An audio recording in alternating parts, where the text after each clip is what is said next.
আপনার স্পেশালি ধরুন আপনি ক্লেইম করেছেন, আপনার বাড়ি হয়তো সিলেট বা চিটাগাং।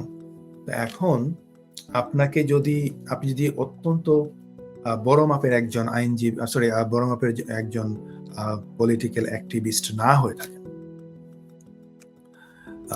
তাহলে আপনাকে কিন্তু তারা বলতে পারে যে তুমি তো লো লেভেলের নেতা, বা তোমাকে হয়তো কেউ খুঁজে পাবে না, অথবা তুমি সিলেটের নেতা, তোমাকে হয়তো ঢাকায় গেলে বা অন্য কোনো জায়গায় গেলে হয়তো তোমাকে চিনবে না। সো দিস ইজ হাউ তারা চেষ্টা করে হচ্ছে আপনাকে রিলোকেট করা। এটা কি রিফিউজ হয়ে যাওয়ার পরেও কি তিনি ইন কান্ট্রি এই দেশের থেকে আপিল করতে পারবেন? অ্যাসাইলাম ক্লেম ভেরি রিসেন্টলি আমরা দেখছি যে রিফিউজ করছে। এটা তাদের একটা ট্রেন্ড। মাঝে, মাঝে সব অ্যালাউ করে দেয়, মাঝে, মাঝে সব রিফিউজ করে দেয়। এরকম একটা ট্রেন্ডিং এখন চলছে যে মেক্সিমাম ক্লেম গুলো তারা রিফিউজ করছে। Stonebridge Legal Solutions Limited, your trusted immigration partner.